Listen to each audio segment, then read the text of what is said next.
Selamat berjumpa kembali, salam sejahtera untuk kita semua. Pada kesempatan ini kita akan membahas pengertian provisi, pengakuan dan pengukuran provisi. Sekarang kita membahas pengertian dan pengakuan provisi. Provisi merupakan kewajiban yang waktu dan jumlahnya belum pasti. Perusahaan mengakui expense dan suatu provisi jika ketiga kriteria berikut ini terpenuhi.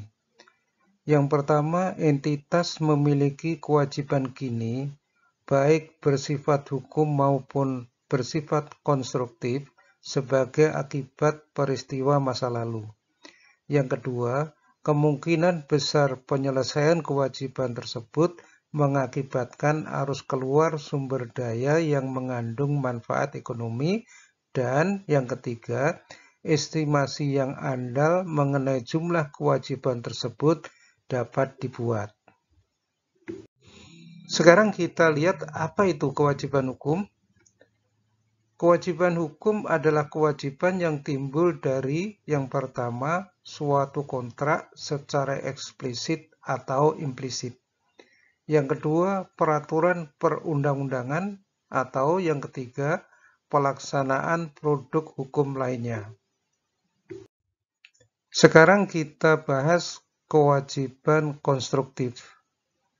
Kewajiban konstruktif adalah kewajiban yang timbul dari tindakan entitas yang dalam hal ini berdasarkan praktik baku masa lalu, kebijakan yang telah dipublikasi, atau pernyataan baru yang cukup spesifik.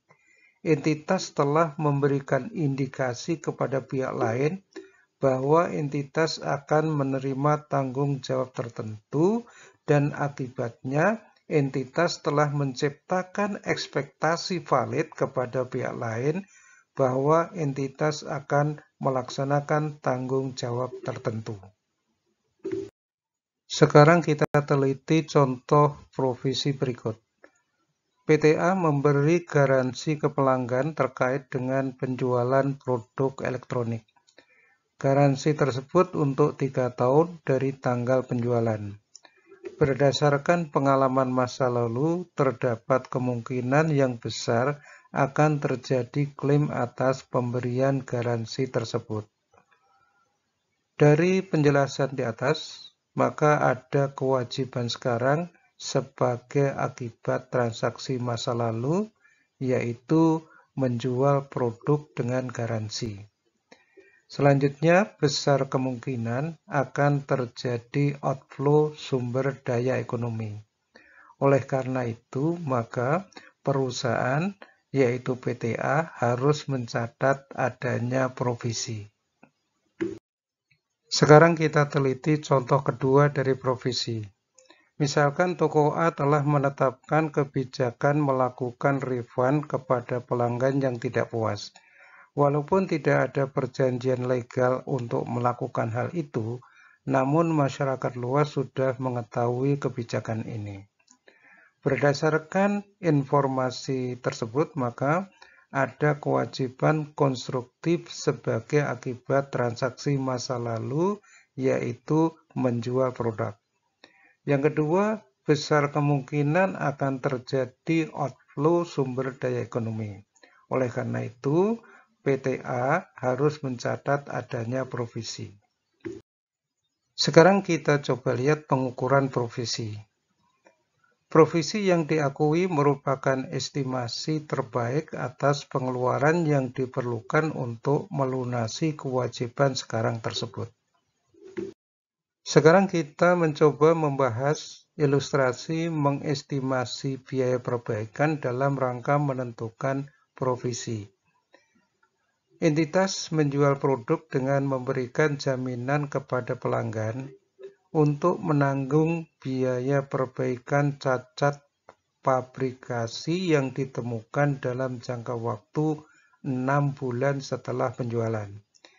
Jika kerusakan yang terjadi dari seluruh produk yang terjual digolongkan cacat ringan, maka biaya perbaikannya adalah 1 juta rupiah. Sementara itu, jika kerusakan yang terjadi dari seluruh produk yang terjual digolongkan cacat berat, maka biaya perbaikannya 4 juta rupiah. Pengalaman entitas di masa lalu dan perkiraan masa depan memberikan indikasi bahwa dalam tahun mendatang 75% dari produk terjual tidak mengandung cacat, 20% dari produk terjual mengandung cacat ringan, 5% dari produk terjual mengandung cacat berat.